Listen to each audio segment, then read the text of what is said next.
Selamat pagi teman-teman mahasiswa. Hari ini kita review tentang kuliah respirasi. Kuliah respirasi itu terdiri dari 3 bagian biasanya. Pertama adalah ventilasi, yaitu keluar masuknya udara di dalam paru kita. Kedua adalah difusi dan transport dari gas. Dan ketiga adalah regulasi dari pernapasan. Kita bicarakan dulu yang ventilasi. Untuk ventilasi yang baik, tentu ada struktur anatomi yang harus menunjang dengan baik. Jadi untuk paru kita biasanya perlu paru yang baik. Tapi di samping itu kita perlu rongga toraks, yaitu dinding toraks kita yang harus baik. Ada orang yang dinding toraksnya melengkung atau bengkok, itu akan mengganggu ventilasi. Jadi ventilasi itu perlu paru yang baik, perlu rongga toraks atau dinding rongga toraks yang baik. Dan dinding ini terdiri dari tulang belakang di kita, depan adalah tulang dada kita, dan tulang iga atau kosta.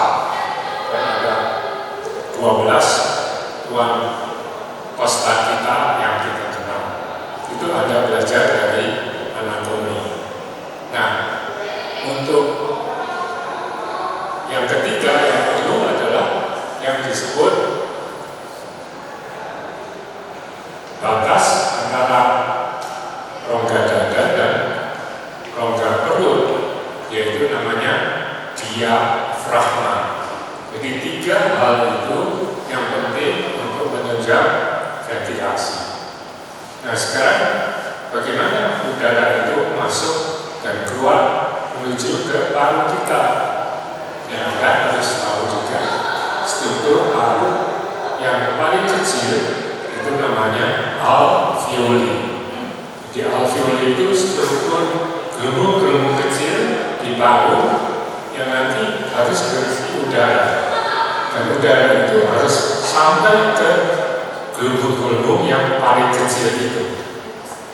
Nah, supaya udara itu bisa masuk, cara ventilasi itu adalah rongga dada kita harus tambah besar volumenya.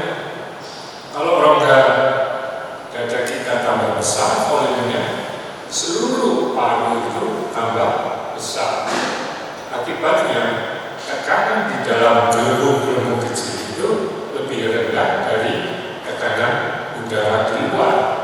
Akibatnya udara dari luar itu masuk ke dalam gelembung-gelembung atau alveoli ini.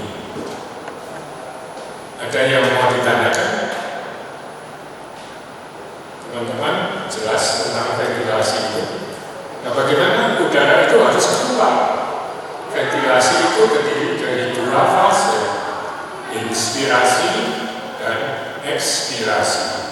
Inspirasi itu udara masuk, ekspirasi itu udara keluar. Tadi yang masuk Anda sudah tahu, rongga dada harus tambah besar volumenya, tekanannya tambah kecil di dalam.